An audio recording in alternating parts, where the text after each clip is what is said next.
Kumusta po kayo? Mga minamahal kong taga-subaybay ng Kilig at Luha.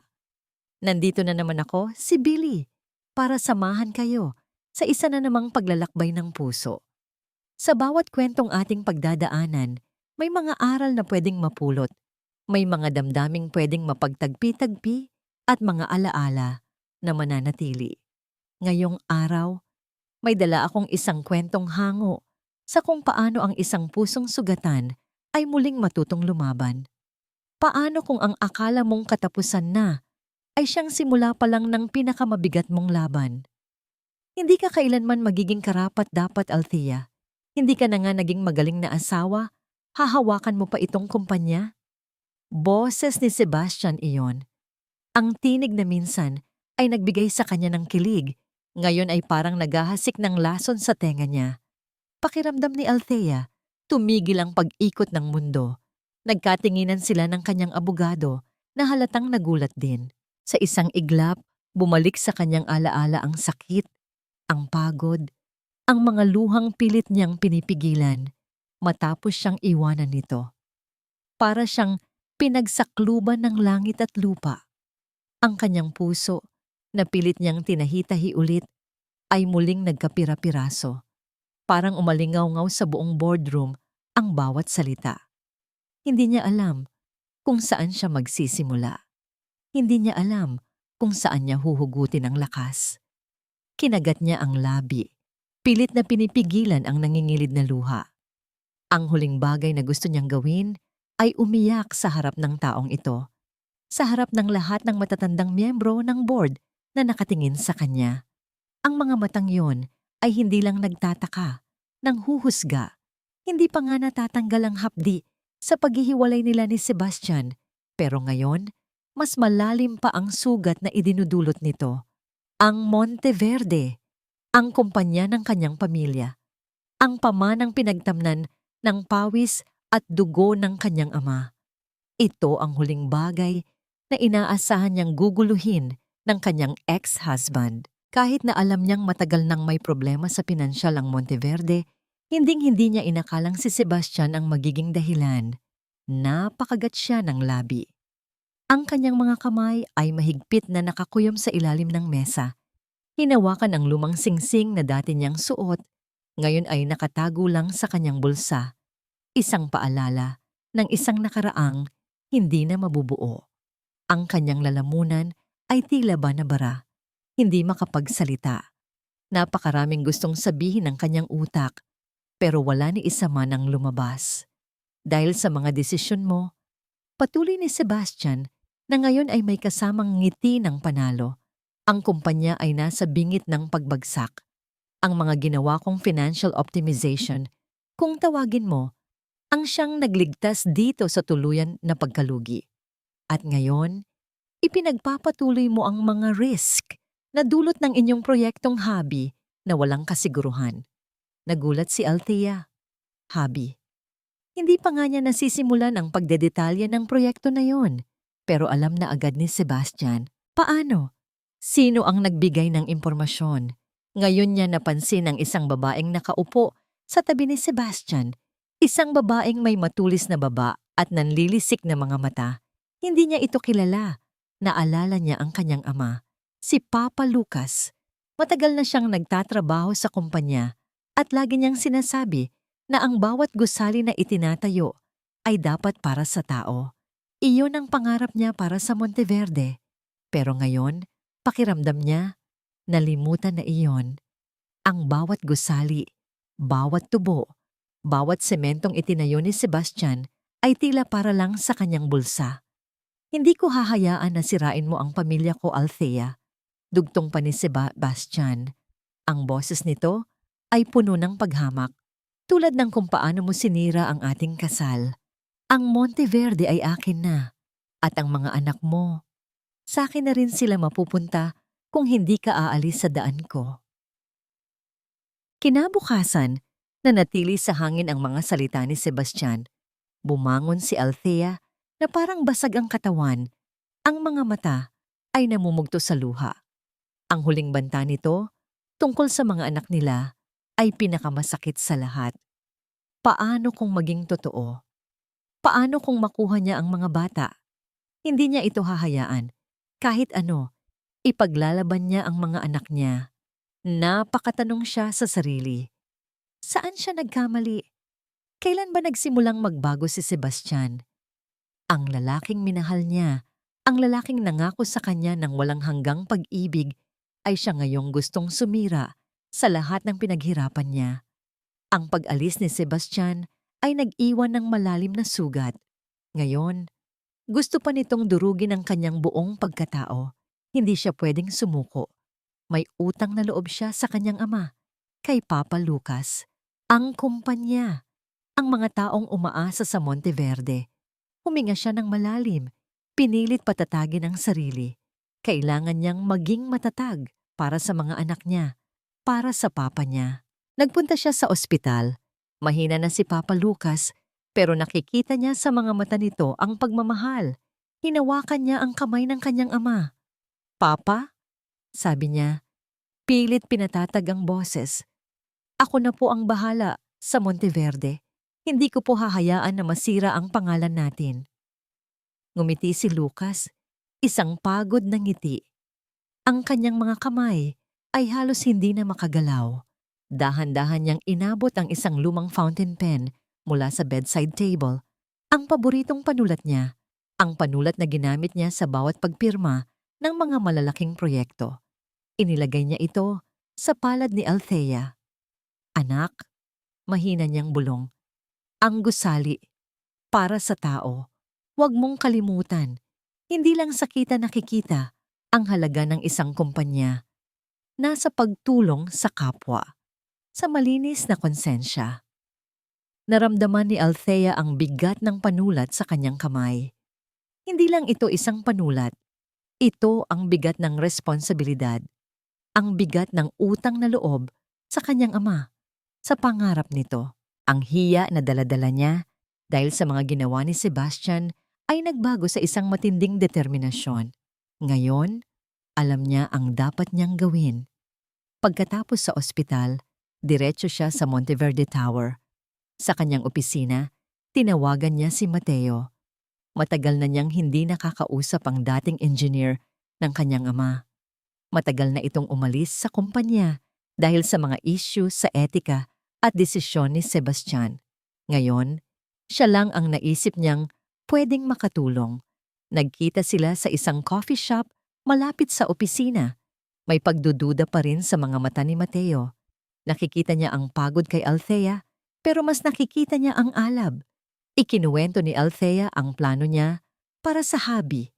Isang proyekto para sa komunidad, para sa mga residente sa tabing ilog ng Iloilo, na kundi pa niya nadiskubre ang mga transaksyon ni Sebastian ay mapipilitang lumipat. Isang proyekto ng pagkalinga at pag-unlad. Pinakinggan siya ni Mateo nang walang imik. Halos kalahating oras siyang nagsalita tungkol sa pangarap ng kanyang ama, tungkol sa mga tao, tungkol sa kung paano niya gustong ibalik ang tiwala. Nang matapos siya, nagkatinginan sila. Ang katahimikan ay tila ba mas mabigat kaysa sa anumang ingay. Sa wakas, nagsalita si Mateo. "Miss Monteverde, ang hobby na inyong binabanggit, masyado pa itong malaking pangarap para sa isang Monteverde na alam ng marami ang naging gawi ng asawa ninyo." Bumalik si Althea sa Monteverde Tower na may halo-halong emosyon. Ang diretsong salita ni Mateo ay tumatak sa kanyang isip. Alam niyang tama si Mateo. Hindi sapat ang pangarap lang. Kailangan niya ng konkretong plano, ng tiwala. At higit sa lahat, kailangan niyang ipakita na seryoso siya sa pagbabago. Hindi lang dahil sa pangalan ng kumpanya, kundi dahil sa taos-pusong hangarin na makatulong. Kinaumagahan, ginawa niya ang isang bagay na hindi pa niya nagawa noon. Hindi siya nag-schedule ng corporate meeting. Sa halip, tinawagan niya si Mateo muli at hiniling na samahan siya sa Iloilo. Hindi bilang CEO, kundi bilang isang tao na gustong makinig. Sa huli pumayag si Mateo, kahit may pag-aalinlangan pa rin. Sakay sa isang simpleng SUV, naglakbay sila patungo sa komunidad sa tabing ilog. Malayo pa lang, kitang-kita na ang tanda ng kahirapan. Ang mga bahay ay dikit-dikit. Karamihan ay gawa sa pinagtagpi-tagping kahoy at yero.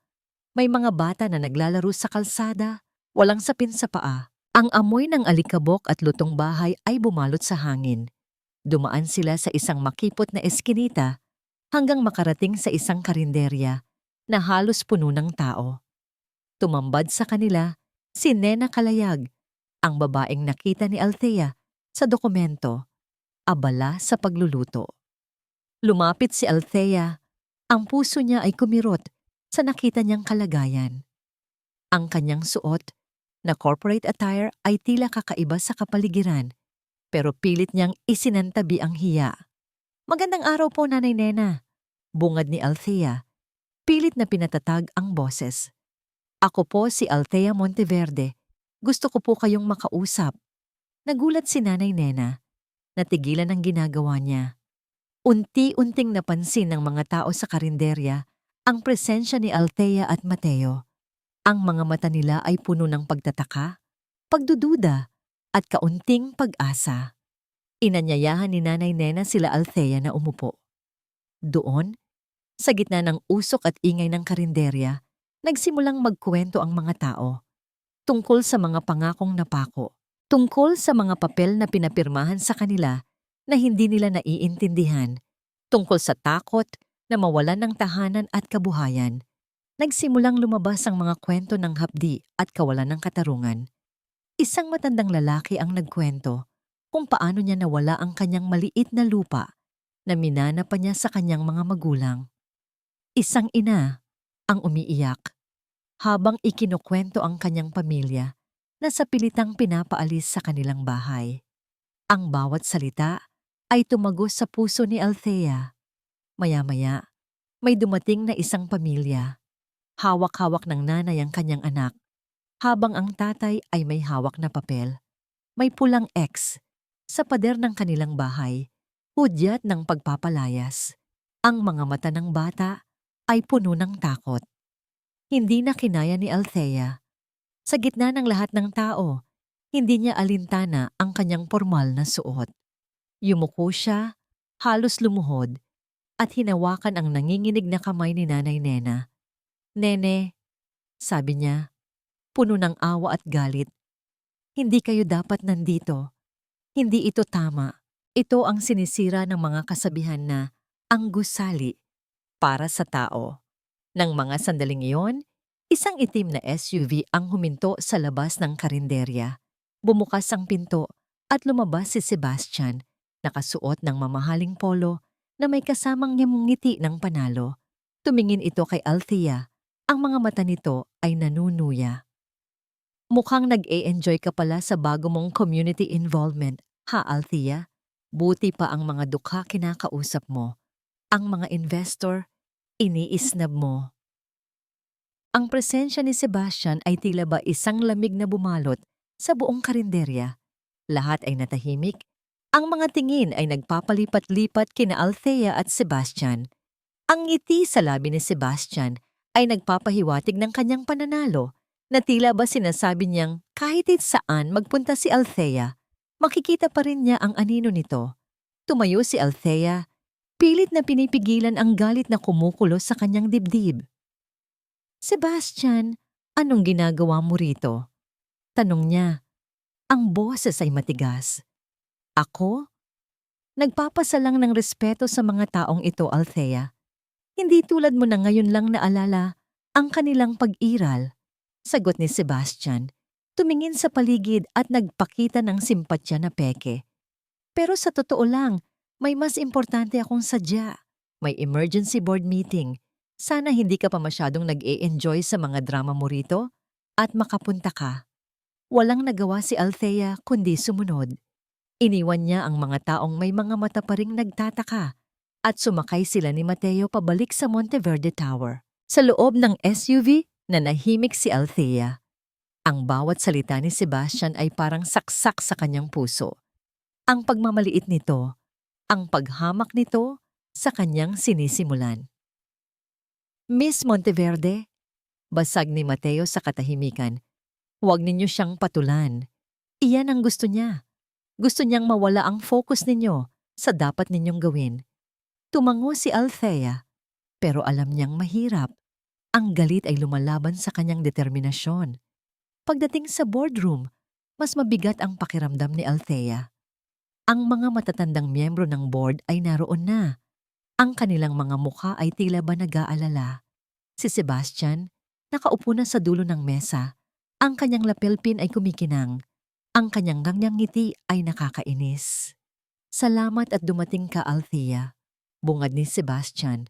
Ang boses nito ay parang honey, pero alam ni Althea na may lason sa bawat salita. Pinatawag ko ang meeting na ito dahil sa mga seryosong issue sa pinansyal na kinakaharap ng kumpanya at ang mga desisyon na ginagawa ni Althea ay hindi nakakatulong. Inilatag ni Sebastian ang mga convoluted financial reports, mga projection na puno ng pesimismo.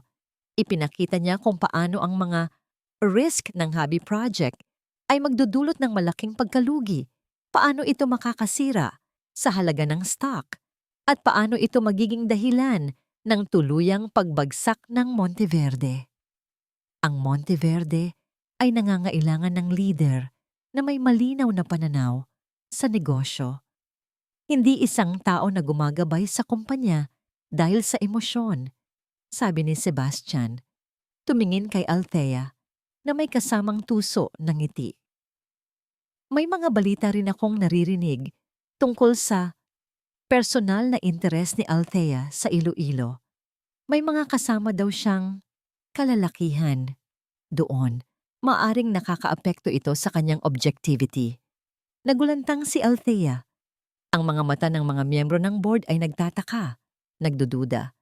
Alam niyang ito ang tinutukoy ni Sebastian, ang koneksyon niya kay Mateo.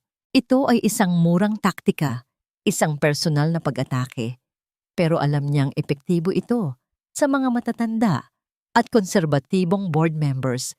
Hinawakan ni Althea ang kanyang kamay sa ilalim ng mesa, nanginginig sa galit. Hindi niya hahayaan na dungisan ni Sebastian ang kanyang pangalan, ang intensyon niya, at lalong-lalo na ang kanyang mga anak. Naalala niya ang kanyang ama, ang lumang panulat, at ang kanyang mga salita. Ang gusali para sa tao, anak. Huwag mong kalimutan. Kung hindi ninyo gusto ang aking paraan, boses ni Sebastian, marami pa diyang gustong umupo sa trono ng Monteverde. Isang pirma lang ng mga stockholders at wala na ang posisyon ninyo, Althea. Ang kapalaran ng Monteverde at ang kinabukasan ng mga anak mo ay nasa inyong mga kamay ngayon. Ang mga salita ni Sebastian ay humahabol kay Althea. Ang bawat banta, ang bawat pagdududa na ibinato niya sa harap ng board ay tila ba nagiging kadena na humihila sa kanya pababa. Pagkalabas ng Monteverde Tower, pakiramdam niya ay napakaliit niya. Ang mundo ng corporate politics ay masyadong malupit para sa kanyang puso. Nagmaneho siya ng walang direksyon. Ang kanyang isip ay gulong-gulo. Gusto niyang sumigaw, umiyak at sumuko.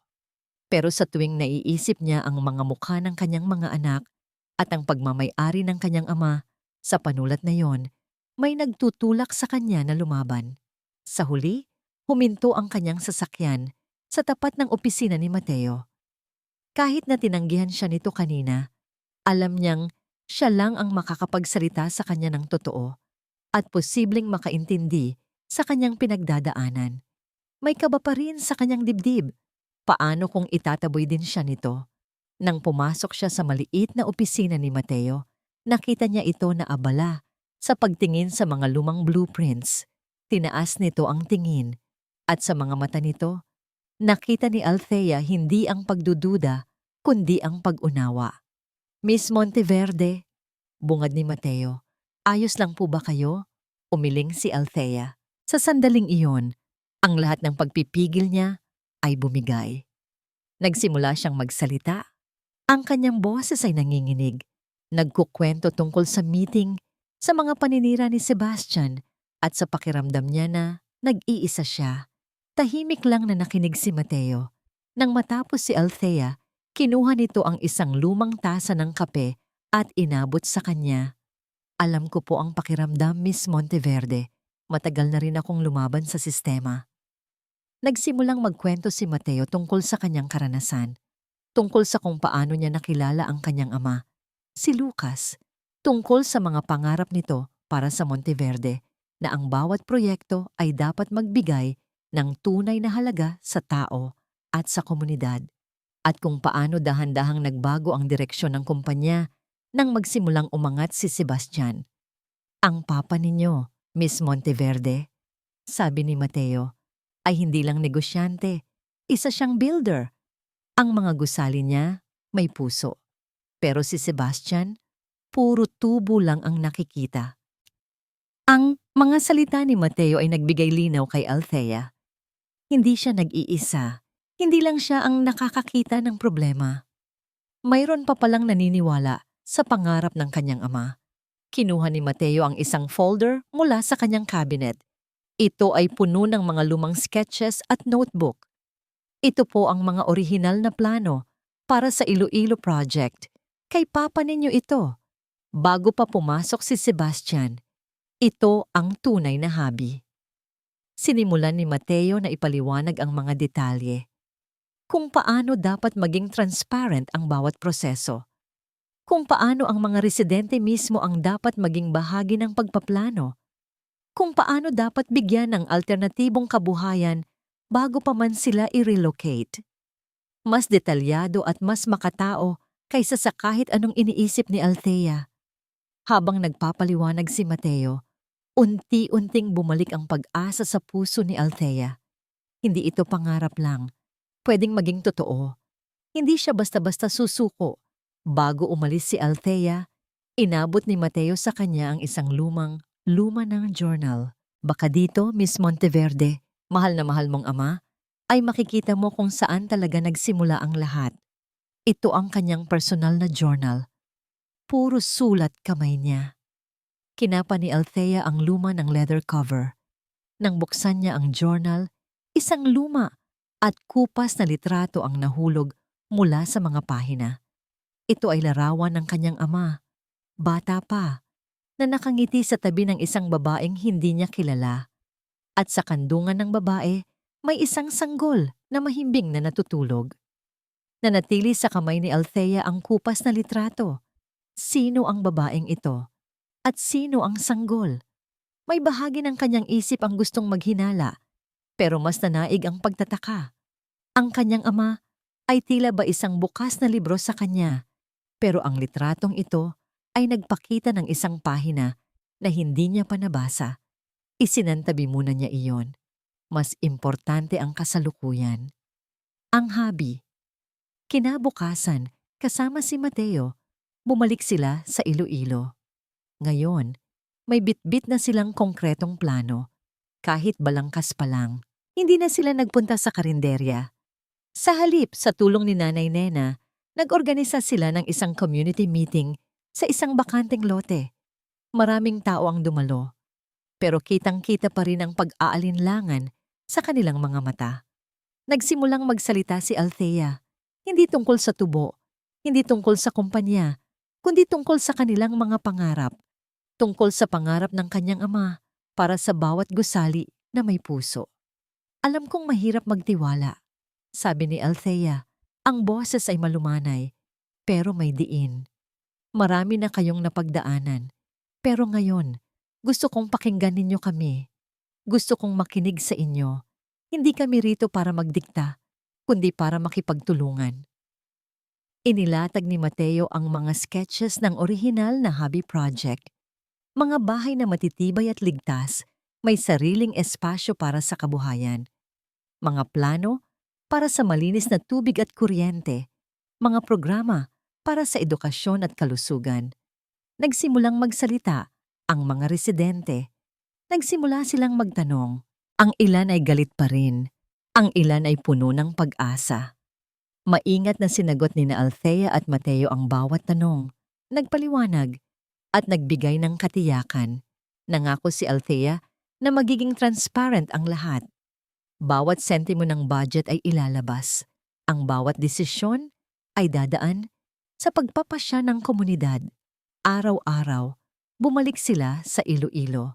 Hindi lang sila nagpupulong, tumulong din sila sa mga maliliit na gawain. Si Althea na sanay sa corporate world ay natutong makihalubilo sa mga tao, nakipaglaro sa mga bata, nakinig sa mga kwento ng mga ina, nakinig sa payo ng mga matatanda. Naramdaman niya ang init ng bayanihan spirit na unti-unting nabubuo. Isang hapon, habang nag-iinspeksyon sila ng isang lumang bahay na halos gumuho na, nilapitan sila ni Nanay Nena. May dala itong plato ng nilutong sinigang. Kain po muna kayo, Ma'am Althea. Engineer Mateo, malayo pa ang lalakbayin ninyo. Umupo sila sa isang lumang bangko at tahimik na kumain. Ang simpleng pagkain ay tila ba pinakamasarap na natikman ni Althea. Sa mga mata ni Nanay Nena, nakita niya hindi lang ang pasasalamat, kundi ang tiwala. Salamat po, Ma'am Althea, sabi ni Nanay Nena habang pinupunasan ang kanyang luha. Sa wakas, may nakarinig na sa amin. Hindi na namin akalaing may tutulong pa sa amin. Sa mga salitang yon, naramdaman ni Althea ang isang hindi maipaliwanag na saya. Higit pa sa anumang deal sa negosyo, higit pa sa anumang milyon. Ito ang tunay na halaga. Ito ang diwa ng hobby. Pero sa kabila ng lahat ng positibong ito, may nagkukubli pa ring anino. Hindi pa rin sila nakakahanap ng matibay na ebidensya laban sa mga kalokohan ni Sebastian. At hindi pa rin niya alam kung sino ang babae at ang sanggol sa litrato. Habang nagmamaneho sila pauwi, tumunog ang telepono ni Althea. Isang unregistered number. Nag-alinlangan siya, pero sinagot din. Isang boses ang bumulong sa kabilang linya. Alam ko ang tunay mong pinagmulan ng problema. Alam ko kung sino ang nagbibigay ng pera kay Sebastian. Kung gusto mong manalo, magkita tayo. Nasa kabilang linya pa rin ang boses. Hindi ito nagpakilala. Tanging direksyon lang ng isang tagong lugar sa isang lumang hotel sa Makati ang sinabi. Nagtinginan sina Althea at Mateo. May pag-aalinlangan sa mga mata ni Althea. Paano kung bitag ito ni Sebastian? Paano kung lalo lang siyang mapapahamak? Delikado po ito, Miss Monteverde, sabi ni Mateo. Ang noo ay kunot. Hindi natin alam kung sino yan at kung ano ang intensyon. Pero paano kung ito na ang pagkakataon natin, engineer? Sagot ni Althea. Ang boses ay puno ng pag-asa, pero may bahid ng takot. Kailangan nating malaman kung sino ang nasa likod ni Sebastian, kung sino ang nagpopondo sa kanya. Nagdesisyon silang puntahan ang lugar. Maingat silang naglakbay. Bawat anino ay tila ba kaaway, bawat ingay ay tila babala. Nang makarating sila sa lumang hotel, sa isang madilim at sulok na bahagi ng lobby, may isang lalaking nakaupo, nakayuko, ang muka ay nakatakip ng sombrero, payat ito at balisa. Nang makalapit sila, unti-unting itinaas ng lalaki ang kanyang tingin. Nagulat si Althea. Ito si Mang Tonyo, isang dating accounting staff ng Monteverde na biglang naglaho ilang buwan na ang nakakaraan. Kilala niya ito bilang isang masipag at tahimik na empleyado. Mang Tonyo? Gulat na tanong ni Althea. Miss Althea. Bulong ni Mang Tonyo. Ang boses ay nanginginig sa takot. Kailangan ko kayong kausapin. Kailangan kong itama ang mga mali. Ikinuwento ni Mang Tonyo ang kanyang kwento. Kung paano siya nilapitan ni Sebastian, binigyan ng malaking pera kapalit ng pagmamanipula sa mga financial records ng kumpanya. Paano niya itinago ang mga transaksyon? Paano niya pinalabas na legal ang mga paglipat ng pondo na ginamit para bayaran ang mga taong magpapadali ng pagkuha ng lupa sa Iloilo? Ang pakiramdam niya ng hiya at guilty conscience ay unti-unting lumamon sa kanya. Hindi na niya makaya ang bigat ng lihim. Hindi lang yun, Miss Althea. Dugtong ni Mang Tonyo habang inilalabas ang isang USB drive. May isa pang mas malaking pondo. Galing sa isang nakakagulat na source. Isang taong malapit sa inyong pamilya. Isang taong hindi ninyo iisipin. Nagmadali silang bumalik sa opisina ni Mateo. Ikinabit nito ang USB drive sa kanyang computer. Bumungad sa kanila ang isang serye ng komplikadong spreadsheet at mga bank statement, mga transaksyong milyon-milyon ang halaga na dumadaan sa iba't ibang shell corporations bago mapunta kay Sebastian. Kinilabutan si Althea. Ang bawat numero ay tila ba isang tusok sa kanyang puso. Ito ang malalim na ugat ng katiwalian. Hindi lang ito tungkol kay Sebastian. Mas malaki ito. Pinagmasdan ni Althea ang screen, ang mga mata ay nanlilisik. Hindi lang ito pera ng mayaman. May madilim itong pinanggagalingan. Patuloy sa pag-analyze si Mateo, ang kanyang mga daliri ay mabilis na nagtatype. Unti-unti, nagsimulang magkabit-kabit ang mga piraso ng puzzle. Ang mga petsa, ang mga pangalan ng kumpanya. May isang particular na bank account na patuloy na nagpapadala ng malalaking halaga. Nang biglang, napatigil si Mateo. Ang kanyang mga mata ay nanlaki. Tila ba nakakita ng multo. Nilingon niya si Althea. Ang kanyang muka ay puno ng hindi makapaniwalang pagkabigla. Hindi ko akalain. Siya pa pala. Bulong ni Mateo. Ang boses ay halos hindi marinig. Sa screen, malinaw na nakasulat ang pangalan ng nagpapadala ng pondo. Ito ay ang pangalan ng isang matagal ng miyembro ng board, isang kaibigan ng kanyang ama na halos kapatid na niya kung ituring si Mr. Eduardo Fernandez sa Jamdandi. Ang balita tungkol sa isang emergency board meeting ng Monteverde ay mabilis kumalat. Ang bawat miyembro ng board ay dumating na may iba't ibang saloobin. Ang ilan ay nagtataka, ang ilan ay may pagdududa, at ang ilan ay mukhang sabik sa magaganap na sagupaan. Ngunit ang pinakamabigat na presensya ay ang kay Sebastian na nakaupo sa tabi ni Mr. Eduardo Fernandez, ang matagal ng kaibigan ng pamilya. Nakita ni Althea ang isang kakaibang ngiti sa mga labi ni Sebastian na tila ba sigurado na siya ang mananalo. Pumasok si Althea sa boardroom kasama si Mateo. Sa unang pagkakataon, hindi na siya nanginginig. Ang bawat hakbang niya ay puno ng determinasyon. Nasa bulsa niya ang lumang panulat ng kanyang ama at sa kanyang isip ang mga salita ni Mang Tonyo at ang mga mukha ng mga taong kanyang nakilala sa Iloilo.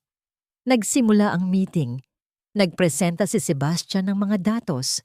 Muling sinisiraan ang hobby project at ipinapakita ang umano'y pagkalugi na idudulot nito sa kumpanya. Ngunit ngayon, si Althea ay handa. Nang matapos si Sebastian, tumayo si Althea. Walang anumang pahiwatig ng kaba sa kanyang mukha. Maraming salamat sa presentasyon mo, Sebastian. Simula niya siya, ang boses ay kalmado at malinaw. Pero may ilang bagay akong gustong linawin. At may mga katotohanan akong gustong ilabas. Inilatag ni Althea ang kanyang presentasyon. Hindi lamang ito tungkol sa mga numero, kundi tungkol sa mga tao. Ipinakita niya ang mga larawan ng mga bahay sa Iloilo, ang mga mukha ng mga bata, ang mga testimonya ni Nanay Nena, at ng iba pang residente na naapektuhan ng mga maling desisyon. Nagsalita siya tungkol sa pangitain ng kanyang ama, ang gusali para sa tao, at kung paano ito nasira.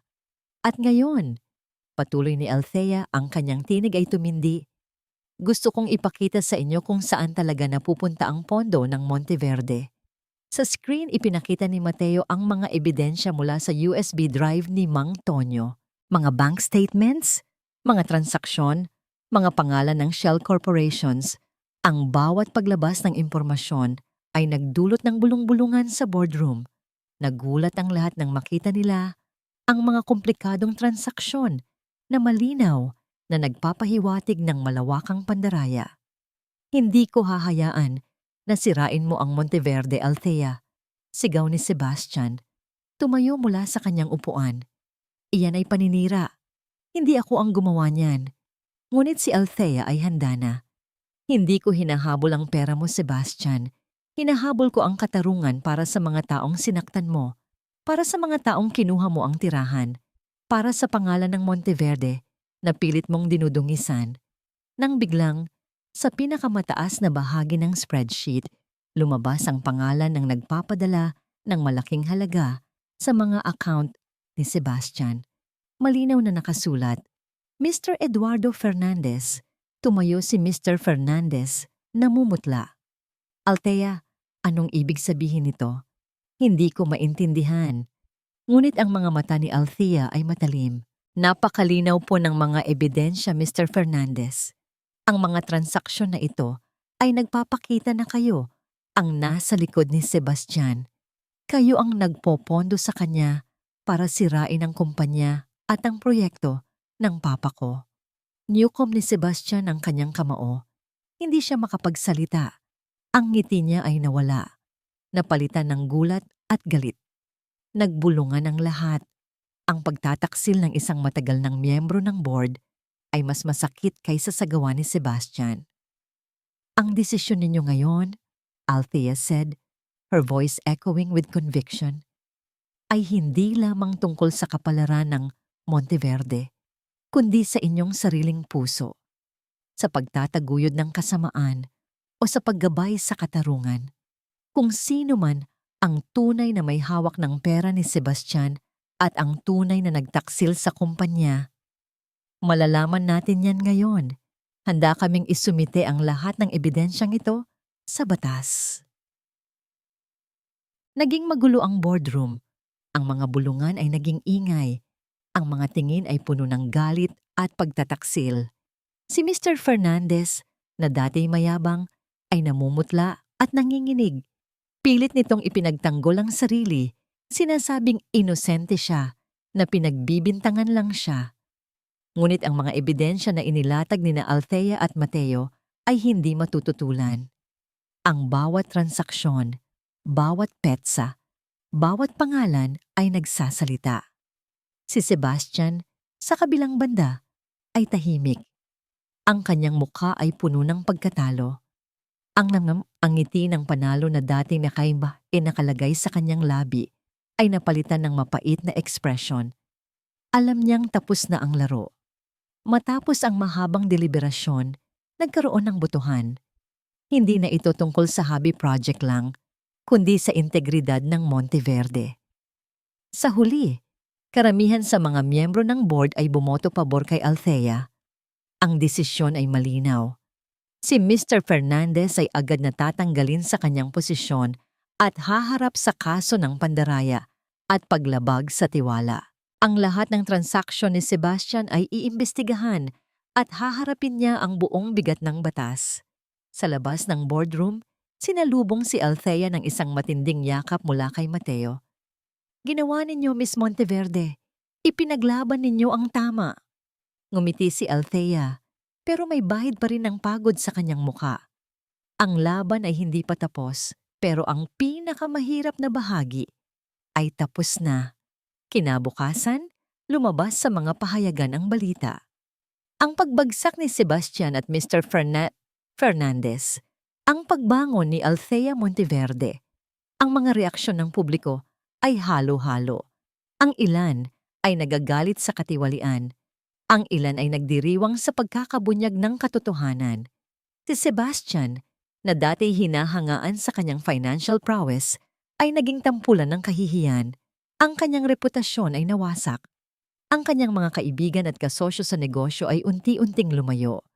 Nawala ang kanyang hiya, ang kanyang dignidad. Sa harap ng publiko, hindi na siya makakabangon pa sa mundo ng corporate. Ang kanyang ganti ay hindi kulungan, kundi ang pagbagsak ng kanyang pagkakakilanlan. Nang gabing iyon, dumalaw si Althea sa ospital. Si Papa Lucas, kahit mahina pa rin, ay may ngiti sa kanyang labi. Hinawakan niya ang kamay ng kanyang ama. Papa, nagtagumpay po tayo. Ipagpapatuloy ko po ang hobby, ang pangarap po ninyo. Mahina siyang hinaplos ni Lucas sa buhok.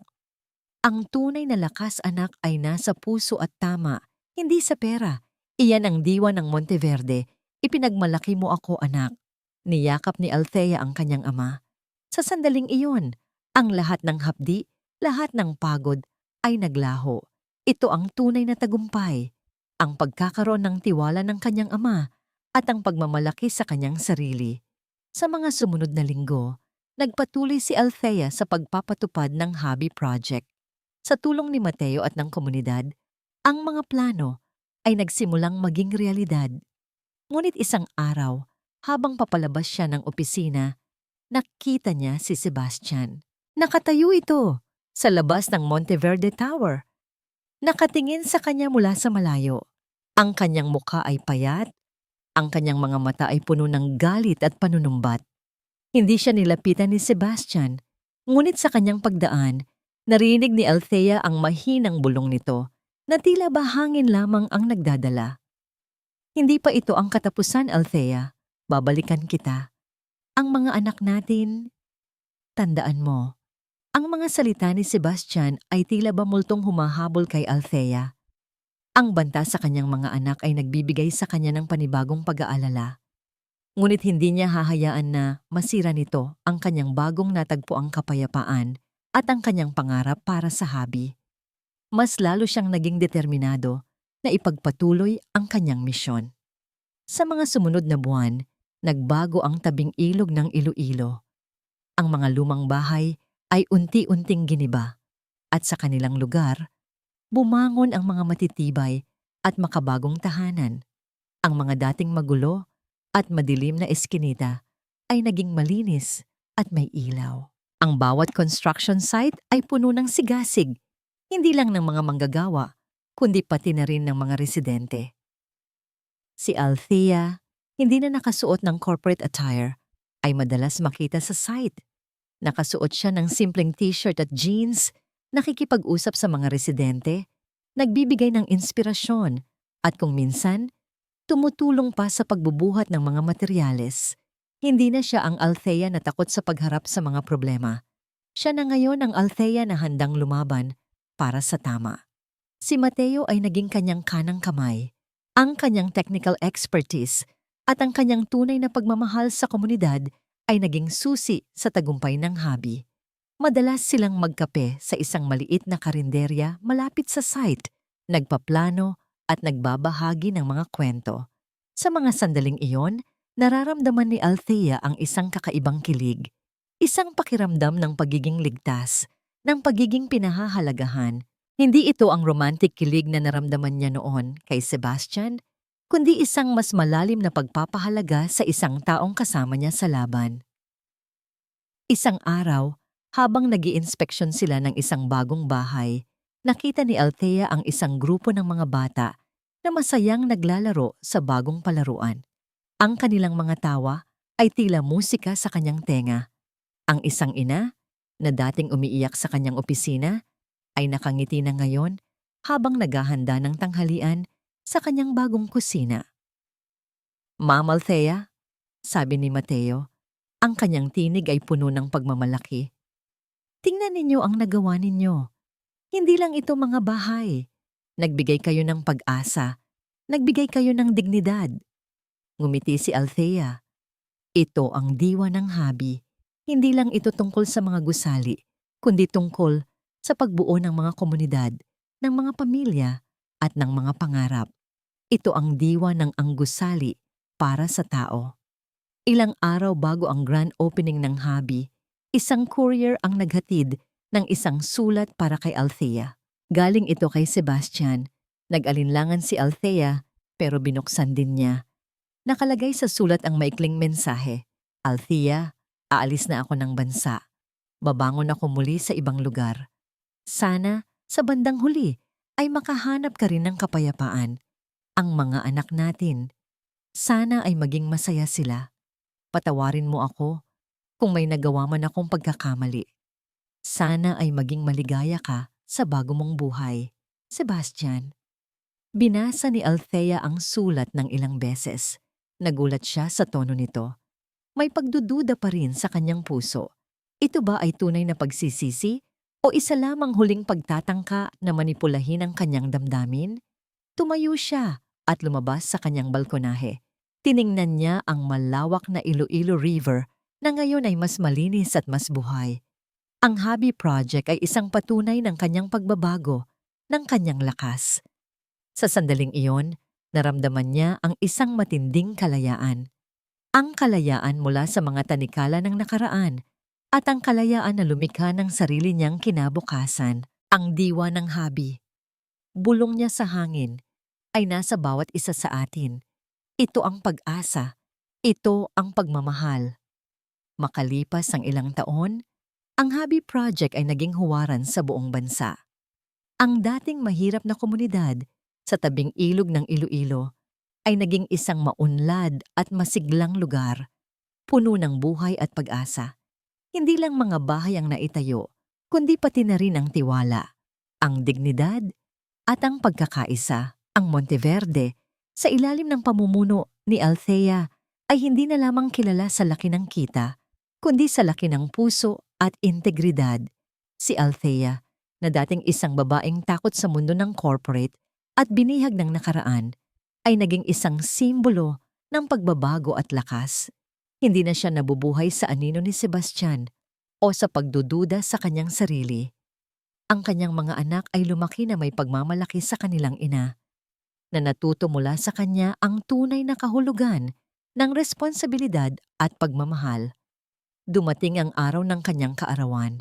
Isang simpleng salo-salo sa hardin ng kanilang bahay, kasama ang kanyang mga anak, si Mateo, na ngayon ay kanyang trusted partner sa lahat ng aspeto, professional at personal.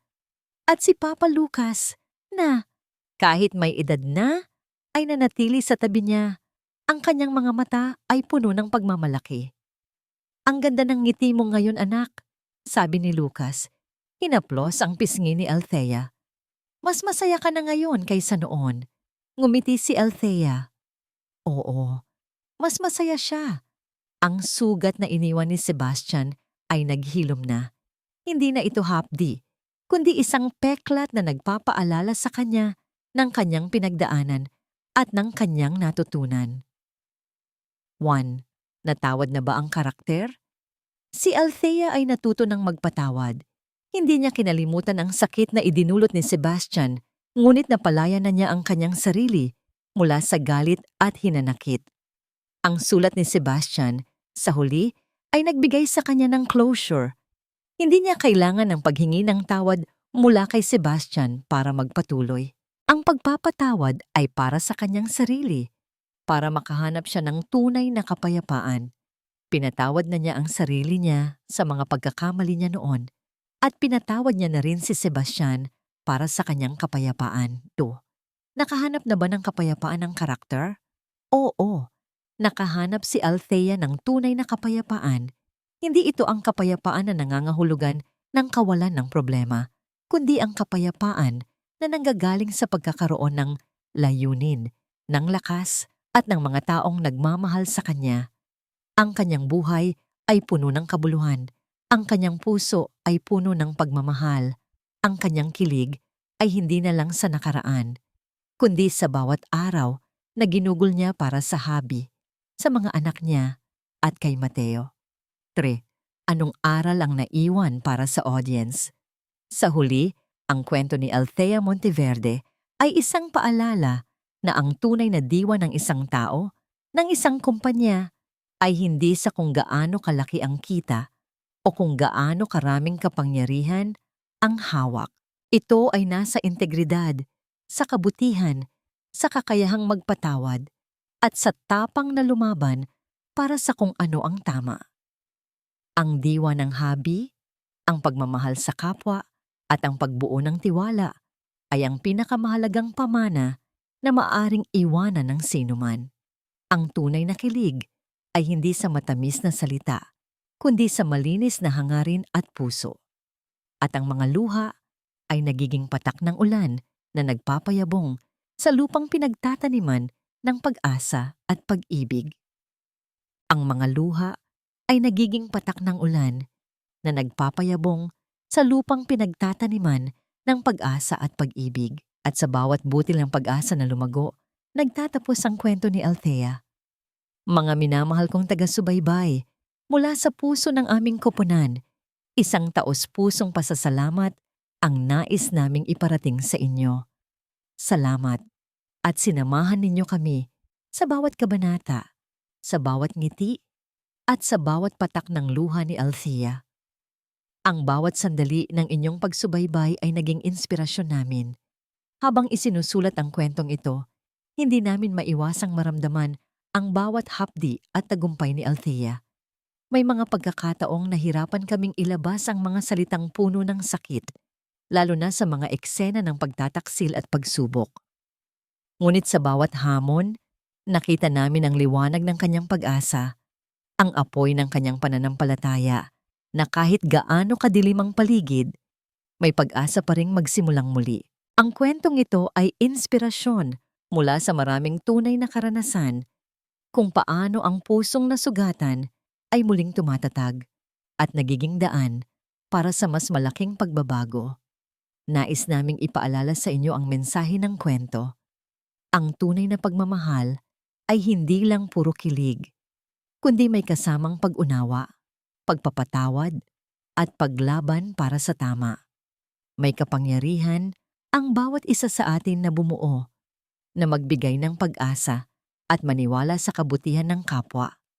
Gaya ni Althea, naway matagpuan natin ang lakas na lumaban para sa ating pinaniniwalaan at ang kapayapaan sa pagpapatawad.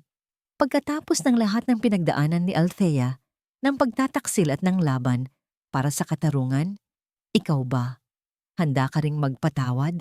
O mas pipiliin mo ang paghihiganti?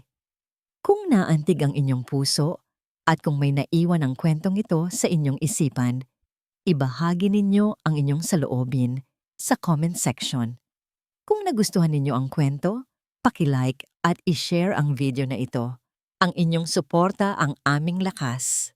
Mula sa puso, maraming salamat muli sa inyong pagmamahal at pagsuporta. Ang Puso ng Habi. Isang kwento mula sa Kilig at Luha Originals. Binigyang tinig ni Billy.